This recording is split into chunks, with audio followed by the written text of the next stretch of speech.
He was one of the influential members of retired President Uhuru Kenyatta's cabinet.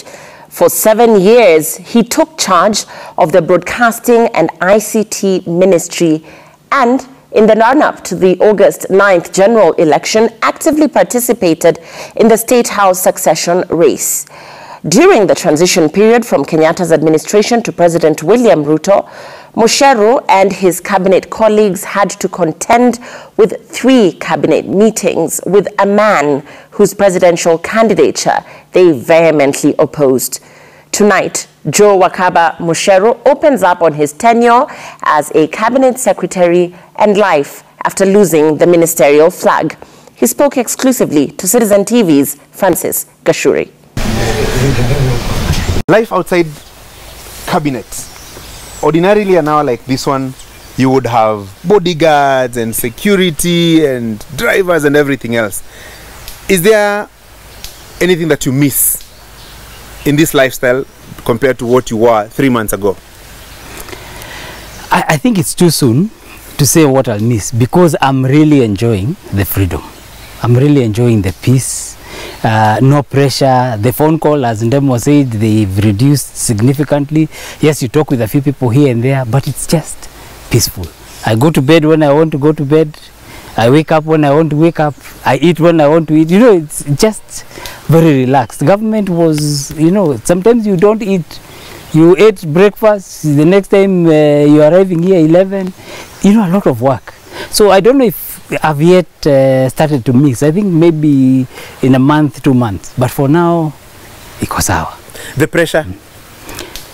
Pressure has reduced significantly. So now pressure is for the house. Which trees have been cut, who has been messing up with. You know, those small things now at home. Those are the ones now I have pressure on. Obviously to think about my children, family, what are we doing in future. All the other pressures, you know, in cabinet you're holding the world, you know, and all the pressures. Youth are asking you these things, the guys of technology, you know, all the problems. Like now we would have been dealing with this issue of hunger, would be dealing with this issue of even giving people loans and so on. Your pressure hakuna. Me, I can now relax and then, you know, let the others continue with that pressure. If you speak to many people, they will always tell you they want to be in government. They want to be in power. And you're saying it's pressure. Isn't that a contradiction, that people are looking for what you're calling pressure? I think there are 2 things about government. If you go in there, I was in private sector, and in private sector you're looking at your business and how you'll make money. You know, it's about profit. When you go into government, there are people you never engaged with before, people you didn't know, and now you're responsible for them. Whether they are in very remote areas or even here in town, you have to deal with all those problems. So if you want to solve their problems, you will find that actually the resources, the time, is not enough to solve those problems. So there's always pressure. And then you've got what is yours in your docket, but you have to help in other dockets. The president has the things that he wants you to do, and there's all the demands coming. So you're under a lot of pressure throughout. And in fact, these last 2 months have allowed me to remember what it was like to just be in private sector, to just be a citizen, and not have all that pressure throughout. But it's good to serve the country. So yes, let people go in, let them serve. They learn that it is not as easy as it sounds.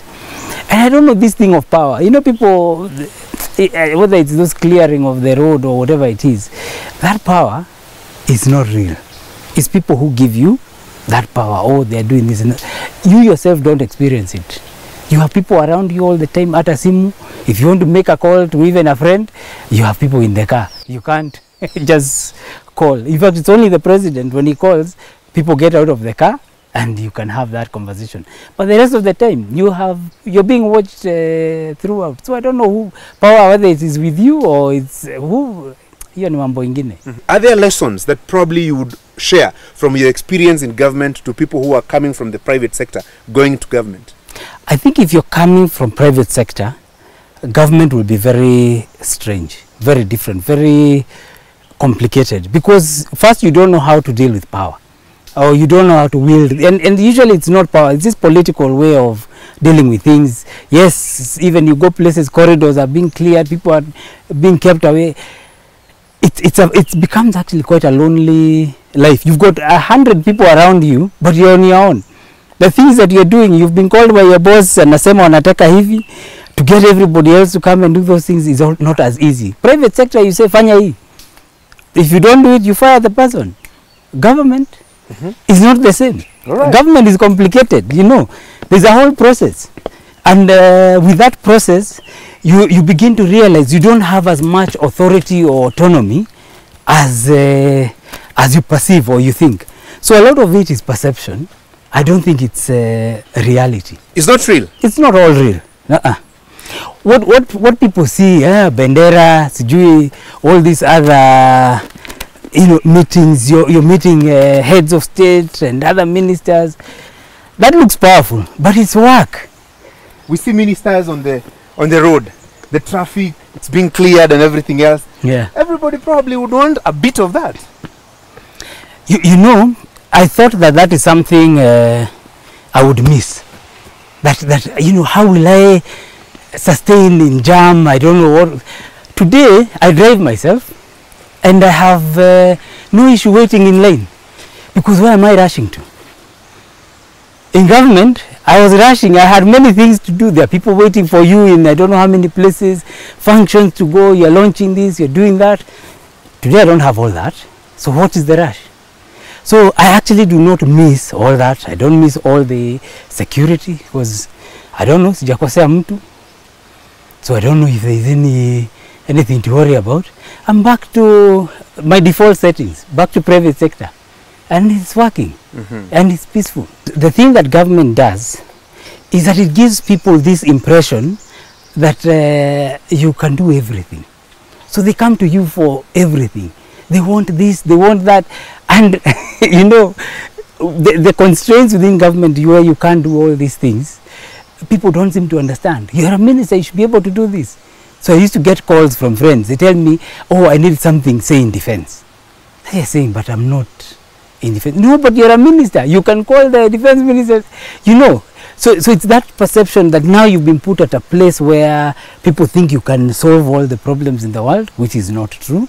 The fact that now the people you are associated with, you know, from the president, other ministers and so on, so everybody thinks now you've got access to everything, all resources. If you say it, it will be done. That is not true. So you lose people, because some people believe that then you are selfish. You did not give them jobs that they were supposed to get. You did not do this. Yet it was not in your power to do any of that. So there is that. But you also create and get new friends, people who understand, who've been there before. Mnafanya kazi now, and it works. Are there friends that you gained because you became a minister, and now that you're not a minister, they are no longer available? They are no longer your friends? There are very many of those. And I don't know whether they were friends. They were just people that came so that you can do projects together and so on. And I think friendship is not about, you know, just engaging on small things. It's something you build over time.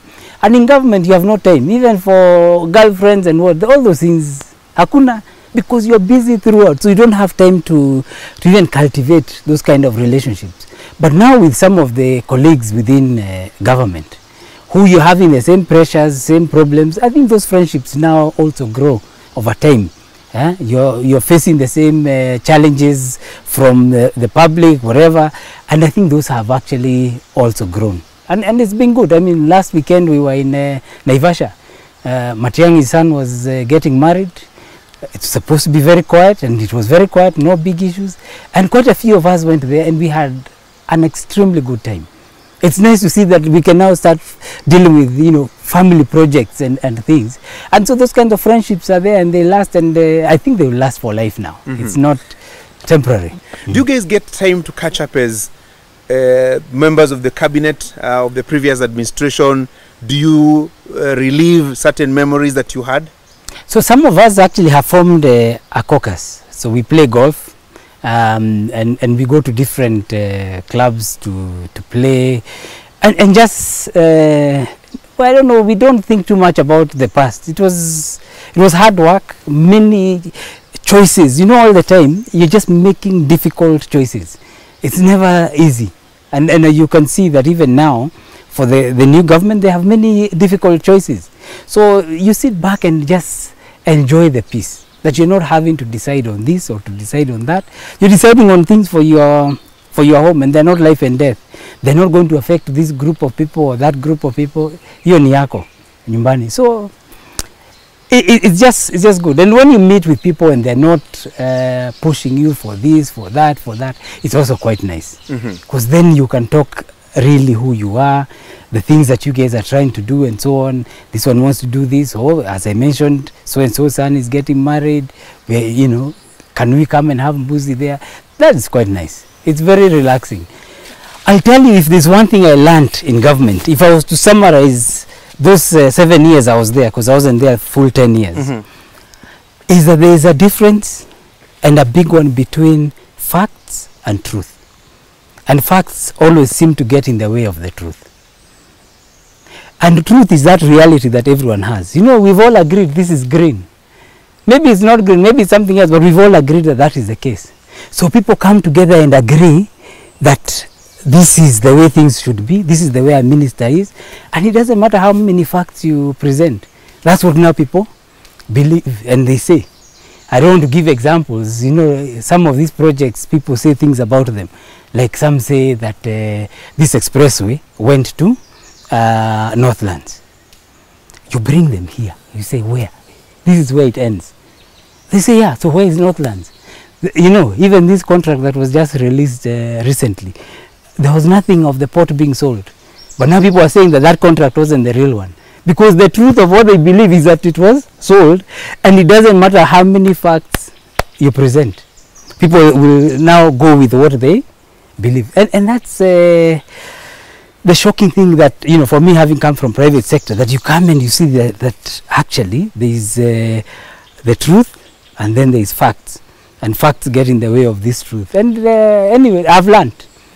Life goes on. And you let people continue and let them live in their truth. You know, it's the way life goes. What are your best experiences that you'd say, this was the highlight of my time in government? I think my previous life in private sector, you're in a cocoon. You're doing things that are dealing with tech. If somebody is telling you about health, it's nothing to do with you. In government, you deal with everything, especially at cabinet, and then you're dealing with not only the whole country, but now even Africa and the globe. You're dealing with ministers, everybody, everywhere. And you begin to see that there are things that you can do that are transforming lives. Like, you know, you think, okay, what if we do, like we did a Jira digital program, getting people online jobs and so on. And you go to places and people just tell you, thank you so much for this thing. It has done this for me and my family and so on. Look, I have bought this, I have done, you know, you can see lives being transformed. We spend time looking at the exams and just making sure that people stop stealing exams and so on. And you get parents coming out and happy that now, you know, things have been streamlined, they are working. That solution, that is good. When you see that you've transformed lives and you've improved, ease of doing business is getting better, all those things, excellent. So they give you a lot of rewards, but it was hard work. You know, the silent one, we had this year alone 100 billion shillings invested in the tech sector. 47 companies received 100 billion shillings, $813 million. All those are affecting many different companies and people who have been hired, just transforming lives. But it's not something that you see out there that people are saying. When we started, in terms of coverage, we had 78% coverage, even in the last, you know, you're talking 2017 elections. These elections, 99.96% of polling stations transmitted. So, I mean, that is achieving so much. We had peace in our elections. People didn't question issues of technology, transmission, and so on. All those worked. And actually, the thing with the technology and all this is that if it's working, nobody talks about it. It's when it's not working that you have those issues. And really, the number of young people that got jobs online, the transformations that are going on, we had programs even with the World Bank that, you know, over 750 small businesses We give them over 1.3 billion shillings to go and just, grants to get their businesses going. I mean, those are highlights and things that I feel really worked for us. There are many others we can talk about, whether it was mapping the whole country, whether it was ensuring we had our cyber security systems all put in place and working well, the networks working, fiber, Kwanza. Over 100 billion also worth of investments going on in that place. A lot of great things happened, and for me, I'm happy that in all that we have finished peacefully. Hakuna mtu anatufuata and hatufuati mtu. It's done. You can finish. There's always so much pressure in government. You can find yourself in court. You can find yourself in all manner of places. But I think we did our job well. We've delivered for the citizens. They've chosen the direction that they want to be led, and we let them do that. You were involved in the succession politics and the culmination to the August 9th general election. And that brought a lot of issues. You and a few other cabinet ministers who, in one way or another, were involved in politics. Yes. Would you regret participating in the campaigns and in the politics? No, I would not regret at all. And I think, one, I am a Kenyan citizen. And I have also, as an individual and even as a minister, I have a say in where things are going. But at a personal level, I was appointed to this government by President Uhuru Kenyatta. It would be the highest level of betrayal if I actually don't support him. And I'm not just supporting him because I wanted to support him, but the things that we did, the plans that we had, and all the things that he wanted were good for the country. As the Minister of Information, I knew that. And so I picked that position. But we're in a democratic country. Democracy means you can pick your position, take your position, decide that's what you want, and if people say that's not what they want, then you move with what people say. So I have no regrets for my stand and my position. I think I owe a lot to President Kenyatta because he loves this country. And he did a lot for this country. And the many things we were doing, you could see why he was doing them. Even if it was at midnight in, all these different, Mucheru kwa Jenga, all these places we would go. He was doing it because he wanted things to change. So I don't have any regrets as far as that is concerned. I'm very okay with the position I took. I have not changed my position. But now we're not in elections or political, so we have a country that we need to see develop, that we need to grow, and so we wish the government that Kenyans have chosen all the best.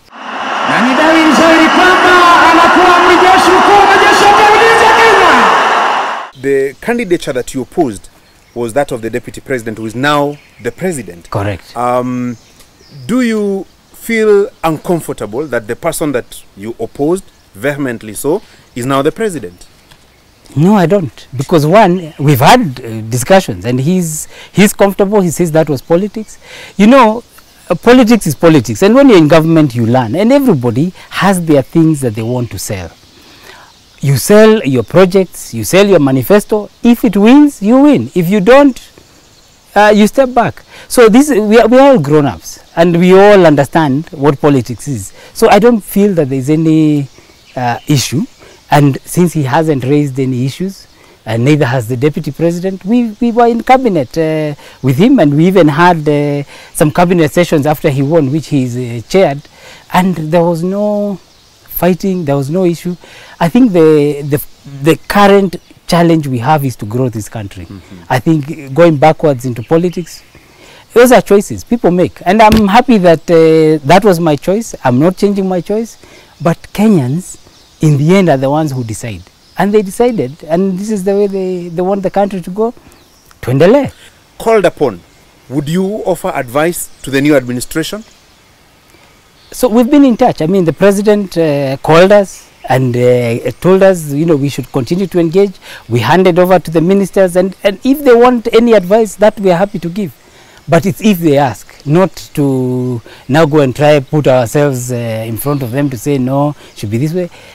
The country says it wants them. It means they have something that the country wants, not necessarily what we were giving. So why push yourself to them? Let them do their work, and as we continue with ours. Democracy. There's this question that has been posed over a period of time, that technocrats who are in the cabinet did not have a feel of what the ground wanted, were not in touch with what the ground was saying. Politicians are more in touch, technocrats are not in touch. What would you say about that? I would say that is where facts and truth come in. People believe a certain thing because that's what they want to believe. And really the politicians are able to sell that, because the technocrats cannot sell the political agenda the way that they did. But let's wait and see. You know, I think we did our work. Let's see how they will perform. I have no real comments, because you know, people are people. And you know, it's about each individual, what skills they have, what desires they have, what they want to do, whether they want to work through people, whether they have they want to do it themselves. I think you can wait and see whether this is actually going to work.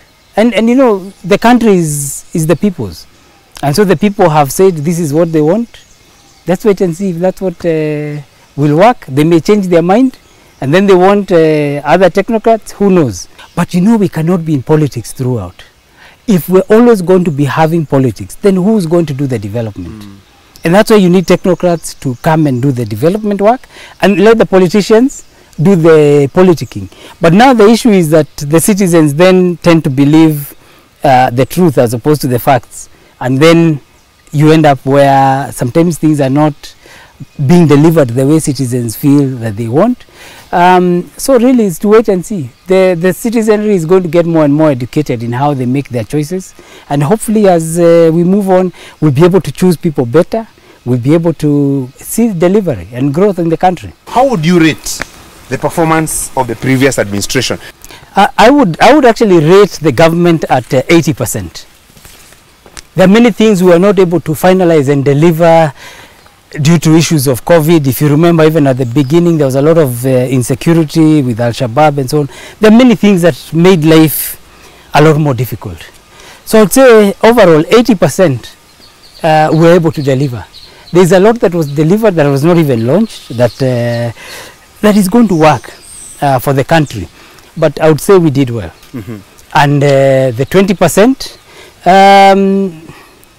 let the new regime be able to even do that and do it better. The level of debt was also very high. All this money that is being lent to the country, people don't give you money unless you are credit worthy.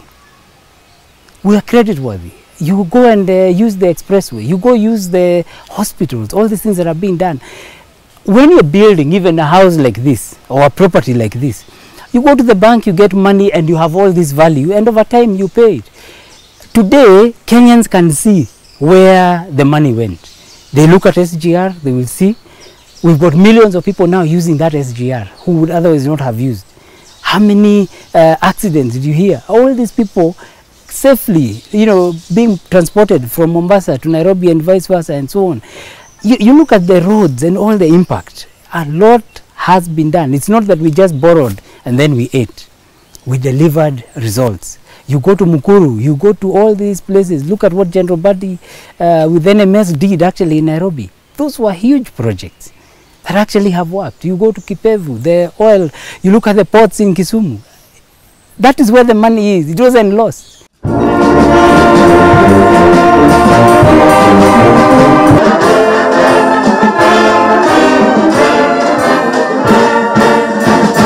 What would be your rating of President Uhuru Kenyatta now that you worked with him for 7 years? What are some of the things that you remember about him that probably people didn't know, but you remember them? He's one man who is very, very committed to his objectives.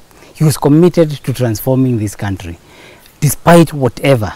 So whether people insulted him, whether they said what about him, you know, we would go, he's calling you at midnight on a project somewhere.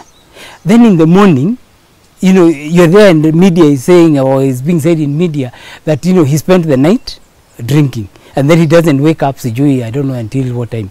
Yet, at 7:30, I was already briefing him. Yet we were talking at midnight on where it's going.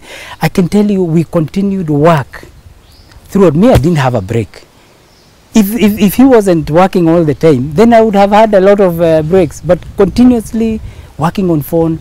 But his commitment to Kenya and to the people of Kenya, even to his own personal detriment, where people now believe all the things that they want to believe about him.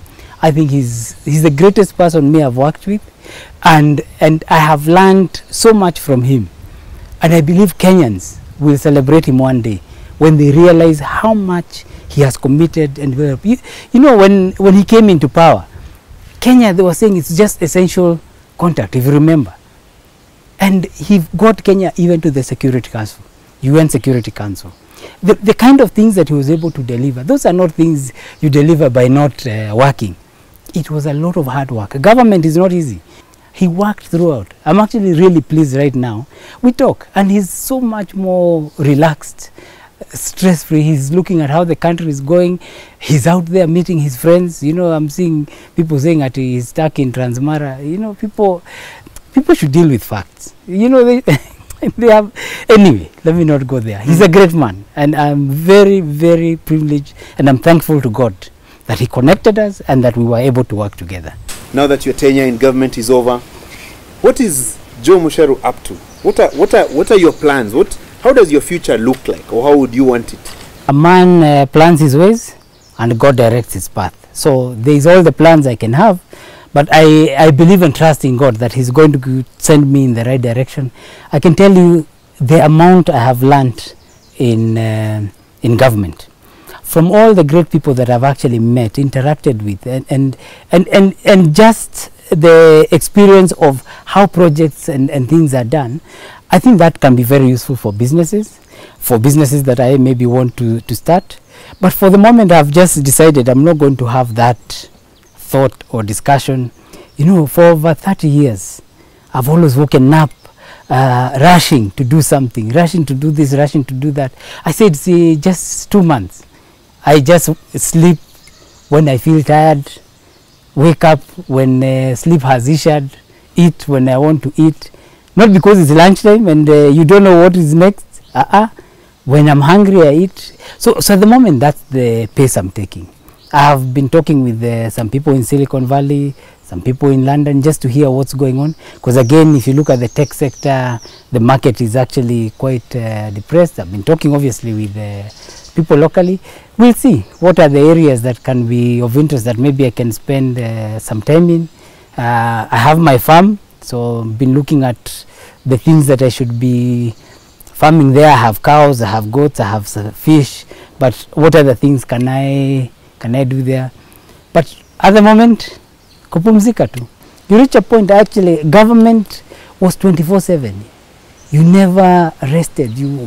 I mean, I had to update the president throughout.